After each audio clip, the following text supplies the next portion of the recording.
la portavoz del Grupo Unidos Podemos. Buenos días, casi ya buenas tardes, señor Ser. Gracias por su exposición. Desde luego creo que es vital la cuestión tanto de la psicología social como yo me atrevería a decir de la antropología, y ahí también me gustaría conocer su opinión de las aportaciones que se puede hacer desde la antropología a la modificación de conductas para entender mejor cómo funcionamos los seres humanos. Desde luego, partimos del contexto en el que vivimos, en un mundo liberal, en el sentido estricto de la palabra, en el que tanto el éxito y el fracaso de las personas se basan en sus elecciones individuales. Por lo tanto, parece consecuente que planteemos que las soluciones pasan por la modificación de los comportamientos individuales. Pero el reto, como usted dice, es tan grande a nivel colectivo que quizá la suma de acciones individuales no sea suficiente. Pero al igual que hemos visto en la crisis que muchos de los fracasos personales no eran fracasos personales, sino eran fracasos colectivos a la hora de encontrar vivienda, trabajo, desempleo, etcétera, creo que en el cambio climático, en el cambio en la transformación económica, no debemos dejar recaer toda la responsabilidad sobre los ciudadanos, sino, como muy bien ha dicho, hay que cambiar las condiciones estructurales. ¿Y cuáles son esas condiciones estructurales? Pues tenemos un sistema económico que necesita depredar tanto a la naturaleza como a las personas para que pueda funcionar, ¿no? Ese famoso triángulo en el que estamos todas las personas metidas: producción, consumo, trabajo, y del que no podemos salirnos.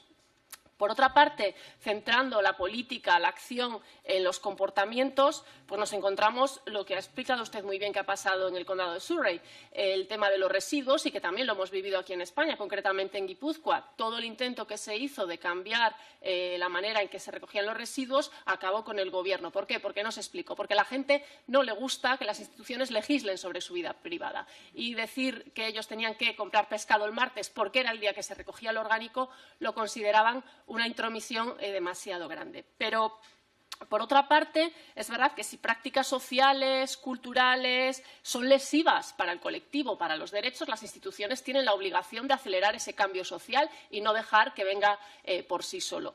Y para mí, incidir en los comportamientos individuales como motor de cambio tiene otro problema, y es el de la perspectiva de género, que recae mayoritariamente en las mujeres. Pongamos, por ejemplo, transporte público o reducción de residuos. Son las mujeres las que mayoritariamente usan el transporte público, son las mujeres las que mayoritariamente hacen las compras, y un cambio de hábitos en estas dos áreas van a incidir en mucho más trabajo, un esfuerzo añadido en las mujeres, mientras no vayamos a un reparto del trabajo de cuidados. Además, la segunda derivada del comportamiento individual es que en nuestros países del norte seremos muy verdes, muy limpios, seremos todos muy cívicos, pero si no cambiamos la estructura estaremos en los países del sur, seguiremos contaminando, seguiremos expoliando recursos naturales, con lo cual o nos vamos a un cambio de estructuras mucho más profundas o que nos quedaremos en la superficie pero con la conciencia muy limpia. Me parece muy interesante lo que ha hablado sobre la identidad, porque yo creo que la identidad es una de las cuestiones claves en la política del siglo XXI, y ahí quisiera preguntarle su opinión respecto a la identidad ecologista o ambiental. Si usted cree que es posible en los países desarrollados que las personas lleguemos a construir de una manera mayoritaria, transversal, general, la identidad ecologista y ambiental como motor del cambio, ¿no? Cómo las identidades que se suelen construir el ellos frente al nosotros, cómo podríamos generar esta identidad, porque muchas veces además choca con otras identidades. Por ejemplo, la identidad nacional. En el caso de Estados Unidos es muy evidente. Donald Trump ha contrapuesto la identidad ecologista, la lucha contra el cambio climático, contra el ser un buen americano. Sin embargo, la identidad católica, gracias al Papa Francisco, iría más en esa línea.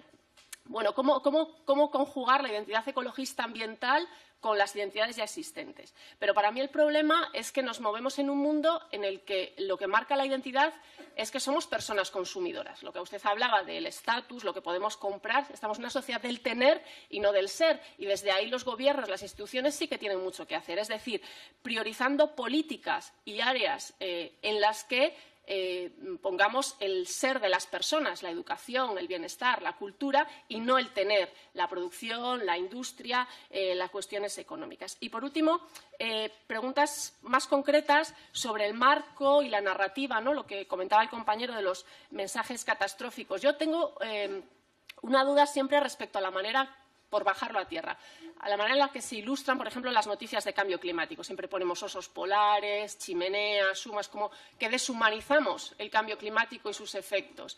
Pero a veces otra ilustración alternativa que se empieza a usar es, por ejemplo, las personas que sufren sus impactos, pero que normalmente usamos imágenes de países lejanos, países del sur. ¿Cómo ilustrar, cómo, desde el punto de vista comunicativo, conseguir, no solo con mensajes, sino con imágenes, que la gente sienta como suyo este problema? Y aquí enlazo con el tema de los valores. Pero yo creo que es uno de los retos de la comunicación del cambio climático, es enlazar qué valores queremos poner como sociedad, y no solo que esa transformación sea social, porque ahí sí que tienen que ver los valores, sino también económica. En definitiva, que si decidimos como sociedad qué valores queremos poner en el centro, lo que tocará será transformar, no solo social, sino económicamente, toda nuestra sociedad. Y como valores e identidad están muy relacionados, pues ahí le dejo mi pregunta. Muchas gracias, señora Martínez Rodríguez. A continuación toma la palabra el señor García Mira en nombre